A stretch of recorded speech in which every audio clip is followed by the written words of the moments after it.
Este podcast é um oferecimento de Supermercado Cambará 43 33 25 77 55, Londrina, Paraná. Econorte, revendedora Ford Kia 012 21 70 4004, São José dos Campos e Caraguatatuba, São Paulo.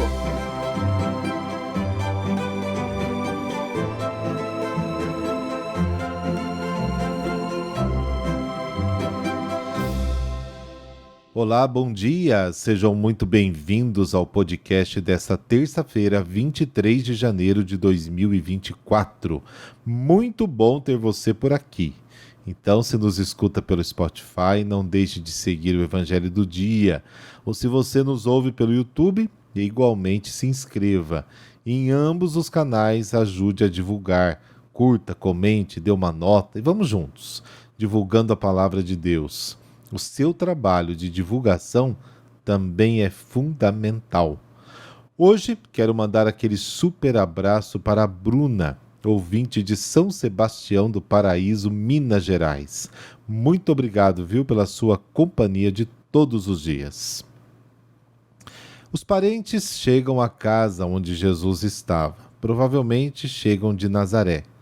De lá até Cafarnaum são mais ou menos 40 quilômetros de distância. Sua mãe também vem junto com eles. Eles não entram, mas mandam um recado. Sua mãe, seus irmãos e suas irmãs estão aí, procurando por você. Qual vai ser a reação de Jesus? Rezemos.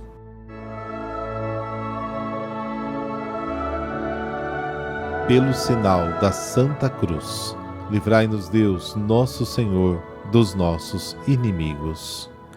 Deus Todo-Poderoso, Autor da bondade e beleza das criaturas, concedei que em vosso nome iniciemos, alegres este dia, e que o vivamos no amor generoso e serviçal, a vós e a nossos irmãos e irmãs. Amém.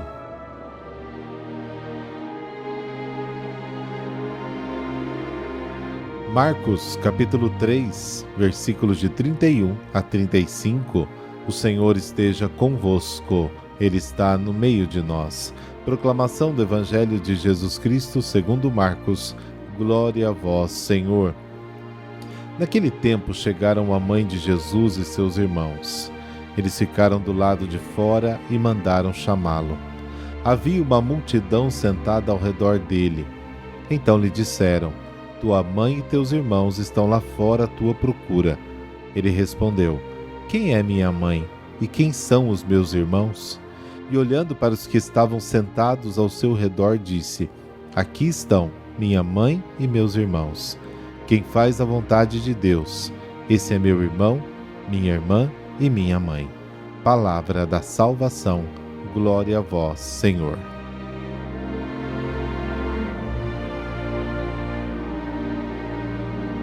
No primeiro momento, parece que Jesus está desprezando a sua mãe e os seus conterrâneos, os seus familiares. Mas vamos entender um pouquinho o texto, para que a gente não fique falando bobagem por aí. No antigo Israel, o clã, ou seja, a grande família, a comunidade, era a base da convivência social. Era a proteção das famílias, das pessoas, a garantia da terra, o principal veículo da tradição, a defesa da identidade. Foi a forma concreta das pessoas daquela época encarnarem o amor de Deus e o amor dos outros. Defender o clã era a mesma coisa que defender a aliança. Na Galileia da época de Jesus, devido ao sistema implantado durante os longos governos de Herodes o Grande, que durou de 37 a.C. a 4 depois de Cristo, depois o seu filho Herodes Antipas, que o sucedeu de 4 a.C. a 39 depois de Cristo, o clã, a comunidade, foi se enfraquecendo.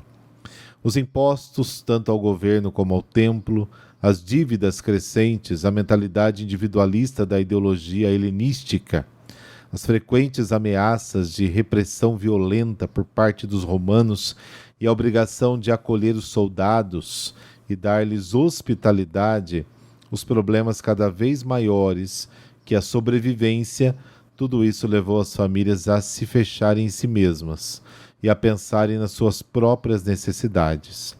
Mas este fechamento foi reforçado pela religião da época. Por exemplo, alguém que dedicasse a sua herança ao templo poderia deixar os seus pais sem ajuda, e isso enfraquecia o quarto mandamento, que era a espinha dorsal do clã. Marcos capítulo 7. E além disso, a observância das normas de pureza foi um fator de abandono, para muitas pessoas. Mulheres, crianças, samaritanos, estrangeiros, leprosos, cobradores de impostos, doentes. E assim a preocupação com os problemas familiares até impedia as pessoas de se reunirem em comunidade. Agora, para que o reino de Deus se manifestasse na convivência comunitária, as pessoas tiveram que superar os limites estreitos da pequena família e abrir-se novamente à grande família, à comunidade. Reparem como a participação na nossa comunidade, na paróquia, ela é importante. E Jesus nos deu esse exemplo. Quando sua família o procurou, ele reagiu e ampliou a família. Quem é minha mãe? Quem são os meus irmãos? E ele mesmo deu a resposta, voltando o olhar para a multidão. Aqui estão minha mãe e meus irmãos.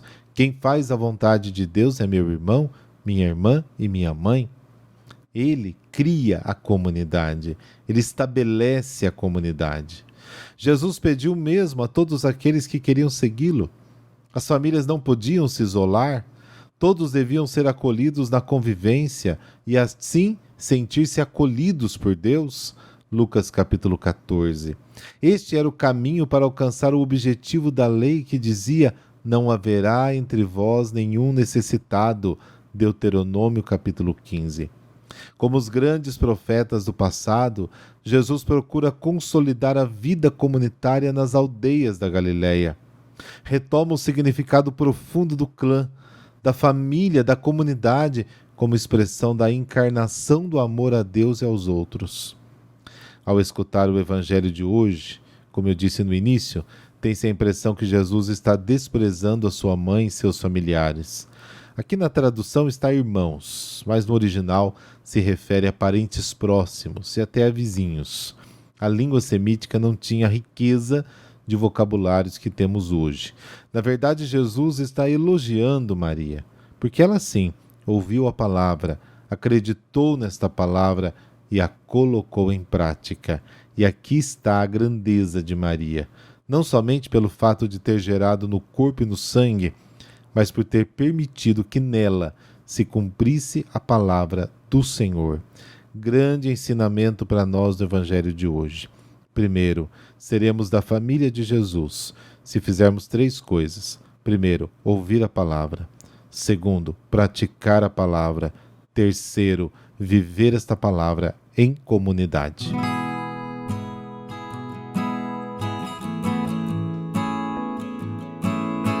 Santo Ildefonso nasceu em Toledo, na Espanha, no ano 607. Foi discípulo de Santo Isidoro de Sevilha, que é doutor da Igreja. Jovem, entrou para o mosteiro de São Cosme e Damião em Agale, próximo a Toledo. Herdando a fortuna dos pais, destinou essa fortuna para o auxílio aos pobres. Escolhido abade, dirigiu em 636 o 4º Sínodo de Toledo. Em 657 foi eleito bispo de Toledo, a maior e mais importante diocese do país, cargo que ocupou por 10 anos. Se distinguiu pelo zelo na evangelização das áreas ainda pagãs da sua diocese, pelo culto litúrgico bem cuidado na melhor tradição beneditina e na defesa da fé, pela grande eloquência e pelos muitos escritos de valor dogmático histórico. Era prudente e afável, mas enérgico quando necessária a reivindicação da justiça. Dentre os seus principais livros estão o livro sobre o batismo e o progresso espiritual, uma espécie de catequese pós-batismal aos fiéis, para a educação permanente da fé, e especialmente um outro livro, A Perpétua Virgindade de Maria, Mãe de Deus. Esta obra defende a virgindade de Maria antes, durante e depois do parto, contra as negações dos hereges e dos judeus, com erudição e com autoridade episcopal. Ele faleceu no dia 23 de janeiro de 667 e recebeu o título de doutor da Igreja. É considerado como o último padre do Ocidente, ou seja, um dos grandes representantes da Igreja que entre os séculos II e VII se consolidaram tanto no Ocidente como no Oriente e como os conceitos fundamentais da doutrina cristã católica. Ildefonso significa pronto para a batalha, e sem dúvida estava preparado este santo, para a lida que Deus lhe destinou. Necessária, sem dúvida, foi a formação teológica e doutrinária para esclarecer questões da fé, a liturgia para valorizar a beleza que eleva as almas nos ritos da Igreja e o zelo pela conversão dos que estavam afastados e não conheciam a Deus. Conhecimento, elevação da alma e caridade são o que também nós precisamos hoje e sempre. Porque se temos a certeza de que deveremos manter o combate espiritual por toda a vida, mais certeza ainda temos de que não sabemos quando este combate vai acabar. Quando Deus chamar, participaremos desta terra com T maiúsculo. Preparemo-nos constante e empenhadamente para que esta última e definitiva batalha que acontece a qualquer momento nos leve definitivamente para o céu. Pai de bondade, que desejais apenas o bem maior dos vossos filhos, dai-nos a graça de manter a pureza de coração nas lutas desta vida, para que pela intercessão de Santo Ildefonso, que sejamos bem preparados no momento de vos encontrar definitivamente. Amém. E abençoe-vos o Deus Todo-Poderoso, Pai, Filho, Espírito Santo. Amém. Boa terça-feira e nos falamos amanhã.